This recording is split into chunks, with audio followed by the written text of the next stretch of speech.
बिस्मिल्लाहिर्रहमानिर्रहीम। आप देख रहे हैं शमा न्यूज़। खबरों का सिलसिला जारी है। अगर आप हमारे चैनल पर नए हैं तो हमारे चैनल को सब्सक्राइब कर दें और बेल के बटन को भी दबा दें ताकि हर इलाके की ताज़ा खबर आप तक पहुंच सके।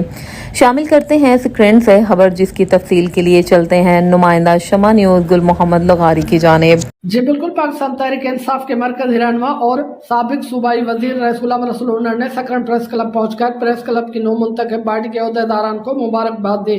उस मौके पर गुलाम रसूल ने कहा कि समाज की खिदमत करने के लिए दो बेहतर प्लेटफार्म हैं, एक सियासत, दूसरा सहाफत। लेकिन वो तब मुमकिन होगा जब सियासतदान और सहाफ़ियों में खुलूस शामिल होगा।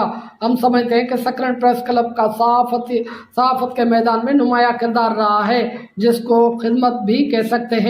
उन्होंने मजीद कहा कि मुल्क और खासकर सिंध में बदहाली, अमन व अमान और महंगाई के जिम्मेवार मौजूदा काबिज हुक्मरान हैं, जिनको सिर्फ अपना मफाद अजीज है, अवाम की कोई फिक्र नहीं, और डॉलर के रेट आसमान को छूने लगे हैं, जिसकी वजह भी मौजूदा हुक्मरानों के करतूत हैं। उस मौके पर सकरन प्रेस क्लब के सरपरस्त आला मोहम्मद सिद्दीक मंगो, सदर काजी जावेद सनाई और जनरल सेक्रेटरी मीर मोहम्मद कीरो ने अपने अलग अलग खिताब में खैदर और उन्नड़ खानदान के आधा सदी से सियासी खिदमत, कुशादा दस्तरखां और मेहमान नवाजी पर रोशनी डाली। जबकि गुलाम रसूल उन्नड़ ने प्रेस क्लब के सदर काजी जावेद सनाई को सिंध की सकाफत और टोपी का तोहफा पेश किया, और सीनियर सहाफ़ी गुलाम हैदर सोलंकी ने गुलाम रसूल उन्नड़ को लुंगी का तोहफा पेश किया।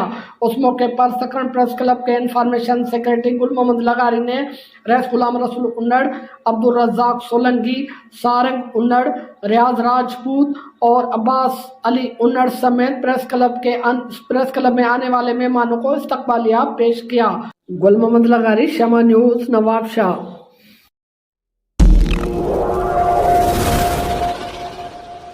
Go.